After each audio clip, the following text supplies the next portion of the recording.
السلام علیکم second year class بچوں، آج ہم یہ پڑھیں گے کہ انشقاق ذہنی یا شیزوفرینیا کی اقسام کون کون سی ہوتی ہیں اکارڈنگ ٹو DSM-4۔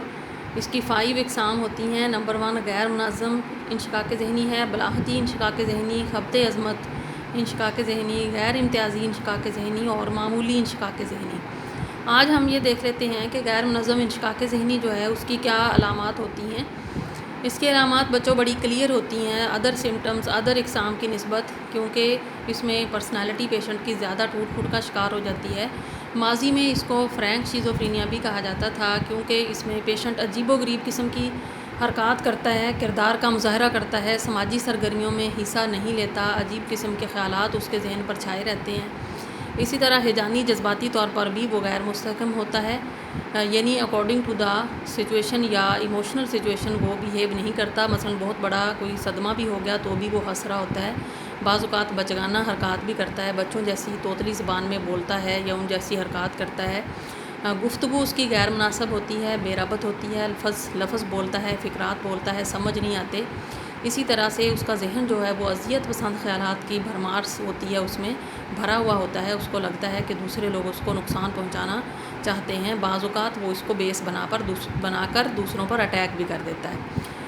اسی طرح موڈ میں بھی خرابی دیکھنے میں آتی ہے، نئے لفظ نئی اصطلاحات گفتگو میں شامل کرتا ہے، ایسے پیرے گفتگو میں شامل کرتا ہے جو کہ سمجھ نہیں آتے کہ وہ کہنا کیا چاہ رہا ہے۔ بے حسی بہت دیکھنے میں آتی ہے ان پیشنٹس میں، روزانہ نہانا یا کپڑے بدلنے سے یہ لوگ انکار کر دیتے ہیں، جب چاہے ہنسنا یا بولنا شروع کر دیتے ہیں۔ اسی وجہ سے اس کو فرینک شیزوفرینیا یعنی کلیئرلی سمٹمز سمجھ آتے ہیں کہ یہ شیزوفرینیا کا پیشنٹ ہے۔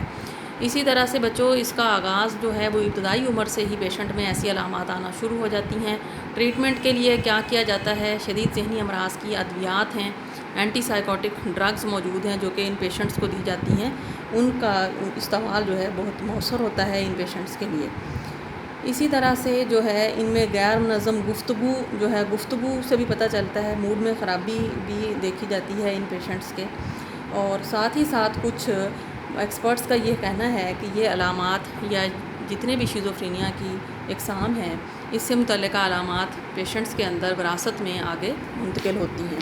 وراثت میں آگے منتقل ہوتی ہیں یعنی جن پیشنٹس کے فرسٹ ڈگری ریلیٹیوز میں شیزوفرینیا کی پہلے سے علامات ہوتی ہیں، شیزوفرینیا کا مرض ہوتا ہے، ان لوگوں کو اس کا شکار ہونے کے امکانات زیادہ ہوتے ہیں۔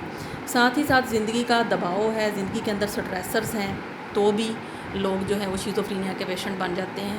اسی طرح کچھ بایولوجیکل ریزنز بھی ہوتی ہیں، یعنی وینٹریکلز کی انلارجمنٹ کی وجہ سے بھی یہ ڈس آرڈر ہوتا ہے۔ اور ادر کیا ہے؟ اور ادر جو ہے وہ ہم یہ کہہ سکتے ہیں کہ سوشل جو سٹیٹس ہے، یعنی سوشیو اکنامک سٹیٹس جو ہے وہ بھی انسانوں پہ اثر انداز ہوتا ہے، یعنی سماجی اقتصادی حالات اثر انداز ہوتے ہیں، اس کی وجہ سے شیزوفرینیا کی طرف لوگ چلے جاتے ہیں۔ زیادہ تر دیکھنے میں یہی آیا کہ یہ جینز میں آتا ہے، وراثت میں آتا ہے، یا پھر بایو کیمیکل ریزنز جو ہیں وہ زیادہ رول پلے کرتی ہیں شیزوفرینیا کو ڈیولپ کرنے میں۔